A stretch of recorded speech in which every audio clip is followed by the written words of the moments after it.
Teachers, students, and parents can create online and offline flashcards that will allow learners to interact with information in a way that makes the concepts easier to learn and retain. It is a versatile tool that gives the learner's brain a very quick way to check if they got the correct answer.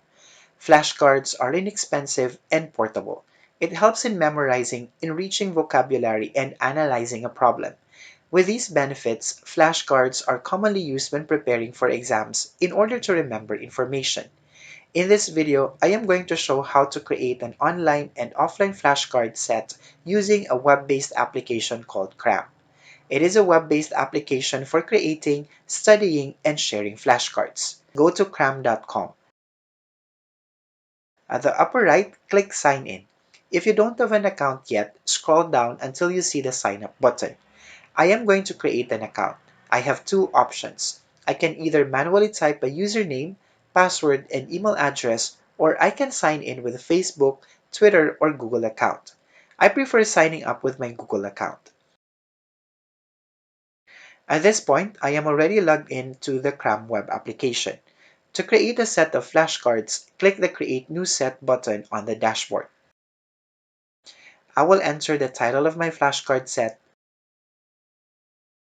enter the subjects or categories, select Public Access, and enter a description. At the bottom, we will see the blank front and back sides of flashcards. For my demo today, I will be creating flashcards for airline codes. Let's say I need to memorize the airline names equivalent to the airline codes. The code will be on the front side and the airline name will be at the back of the card. For my first card, I have SQ for the airline code. I can embolden it and make it a large text. Then at the back is the answer, which is Singapore Airlines. Aside from the text, I can also upload an image.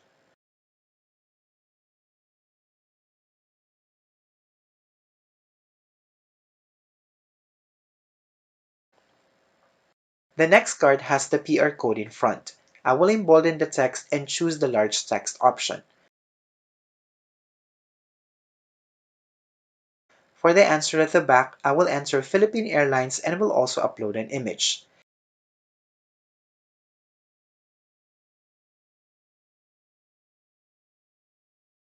The next card has the CX code in front.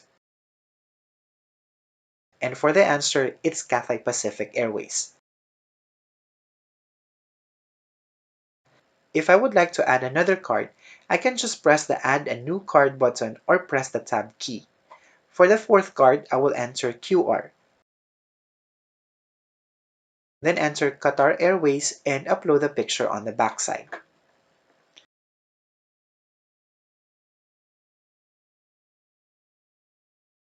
I will add another card for the AZ airline code.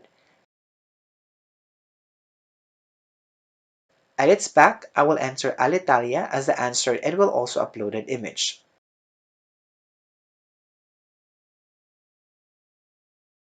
Suppose we are done doing the flashcards. Let us now proceed to the next step. To organize my flashcard set, I can assign it to a folder. Click the Add Folders button, then on this pop-up, I will create a new folder.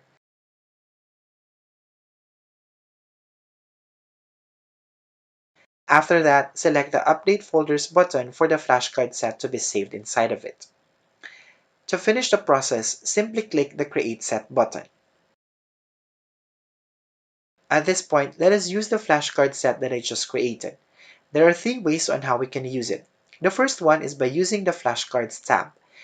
This will allow us to view the entire flashcard set. To begin studying the set, click the green button or press the spacebar. At the top of the card, we can see several buttons.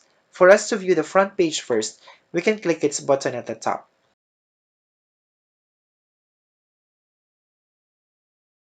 We can also view all sides. As we can see, both sides appear at the same time. I will bring back the front first view. We can also make the computer read the contents of the cards. We can shuffle the cards or view them in alphabetical order. To move cards, we can click the Previews and Next buttons. Right now, we are on the first card. To view the answer, simply click the card. Then the back side will appear. Click it again for the front side to reappear. Let's go to the next card. The same instructions are to be followed. To view its answer, click the card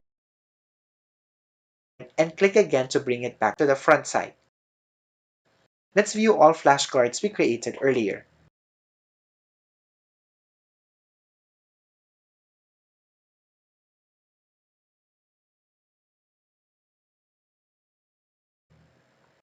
Once done viewing all the cards, scroll down the page to see additional tools.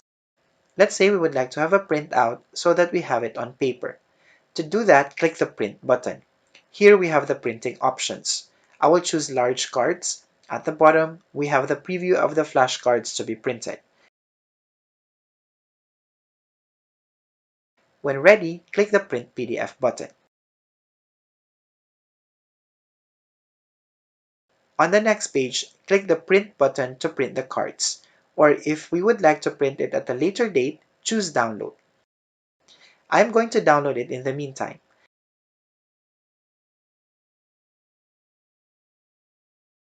As we can see, it has been downloaded to my computer.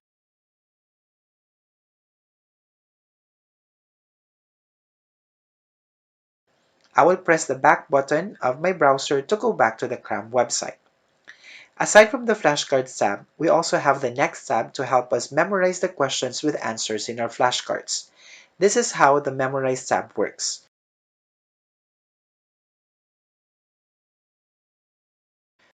First, I will attempt to answer it either by saying my answer out loud or doing it silently. Once done, click the See Answer button. I will identify if my attempt is the correct answer. If yes, press the I got it right button. Otherwise, select the I was wrong button. I will do the same instructions until I reach the last card. The result can be found at the top of the cards.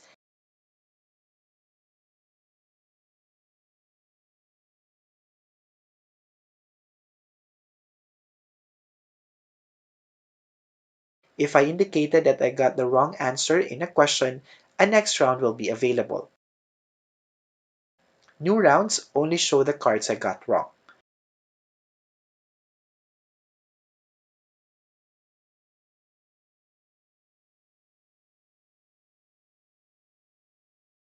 The third tab allows us to test ourselves with our flashcards in a variety of ways. An example is a matching type.